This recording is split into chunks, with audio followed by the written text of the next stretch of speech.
Look at this, a classroom of 6-year-olds, on their knees, scrubbing a bathroom floor. No adult standing over them. No punishment waiting if they stop. No reward promised if they finish. They just do it. Every day, without question. And those same children, by the time they're adults, are among the most self-disciplined people on earth. Not because they were forced, not because they feared consequences, but because something was quietly built inside them long before anyone expected results. Today, I want to show you exactly what that something is.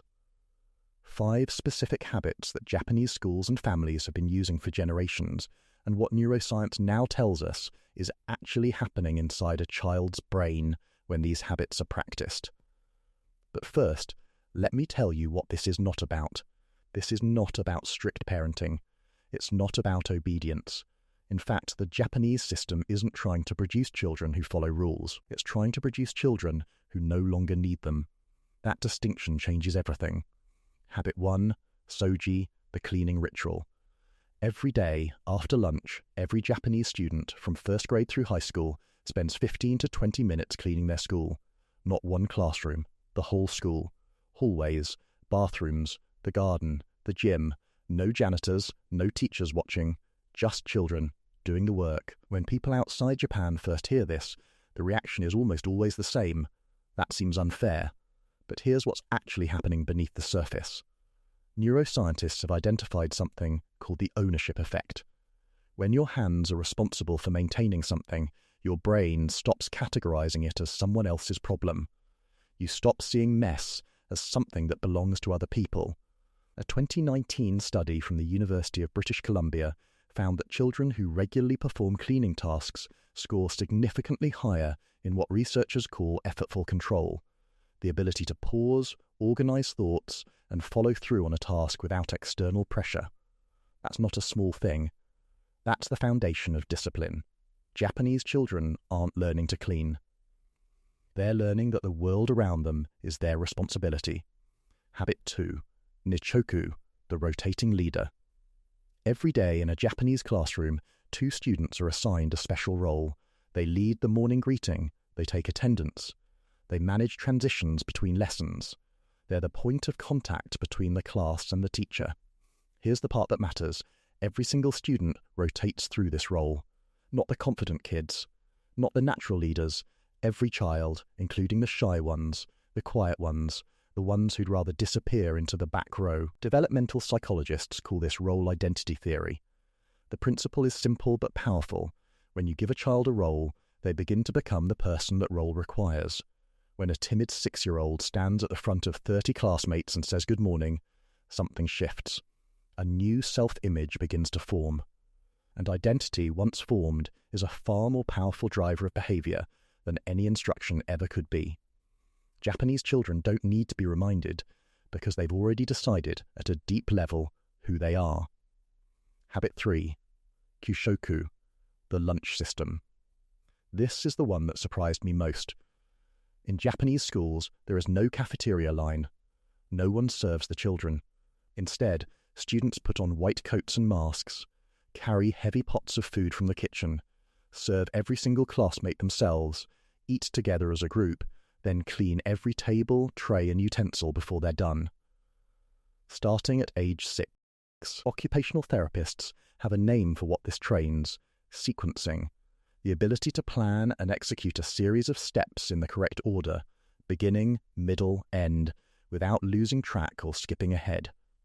Sequencing is one of the most critical executive functions a developing brain can build, and research from Harvard's Center on the Developing Child confirms that executive function skills developed through routine physical tasks in early childhood are among the strongest long-term predictors of academic success, emotional regulation, and self-organization in adulthood. Same steps, same order. Every single day, the brain doesn't forget what it has rehearsed 500 times. Habit 4, the Randaseru routine. Every evening, before bed, Japanese children pack their own school bag. Same checklist, same order, same spot by the door. Parents don't pack it for them. Parents don't remind them. It is simply expected, and over time, it becomes automatic. Stanford researchers studying habit formation found that when a behavior is consistently tied to a specific time, place, and sequence, the brain stops processing it as a decision. It becomes what neuroscientists call a habit loop, a trigger, a routine, and a reward running on autopilot. This is what Japanese parents understand intuitively. They're not teaching a child to pack a bag. They're teaching the brain how to build a habit loop, a skill that transfers to everything else the child will ever need to do. Organization is not a personality type. It is a trained neural pathway. Habit 5. Okatazuke.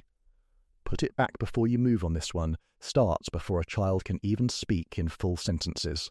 The concept is almost too simple. Before you take out something new, you return what you already have. Every toy goes back to its place. Every book back on its shelf. Every item returned before attention moves to the next thing. Child development researchers call this object permanence reinforcement, the brain learning, at the earliest possible stage, that everything has a home, and that home is your responsibility to maintain. Studies on children who practice this style of early tidying show measurable differences: stronger working memory, higher frustration tolerance, and significantly less decision fatigue as they grow older. Here's why that last one matters. A cluttered environment doesn't just look disorganized, it actively drains mental energy. Every misplaced object is a small, invisible tax on the brain's ability to focus. Japanese parents began correcting for this long before modern research confirmed it. What it all adds up to: Soji builds ownership, Nachoku builds identity, Kyushoku builds executive function. The Randaseru routine builds habit loops. Okatazuke trains the brain from the very start. None of these require expensive schools. None require perfect parents. None require a child with a particular temperament. They require one thing only: consistency. Because what Japanese culture has understood for generations, and what psychology is now catching up to, is that self-discipline is never the result of a conversation. It's the result of repetition, of ritual, of an environment designed so that the organized choice is always the easiest one. The Japanese don't lecture their children into being responsible. They build systems where responsibility becomes the path of least resistance. And that is the real lesson. Not what to tell your child to do, but what conditions to quietly build around them. If this gave you a new way of thinking about discipline, share it with someone raising a child right now. And subscribe, because there's a lot more worth thinking about.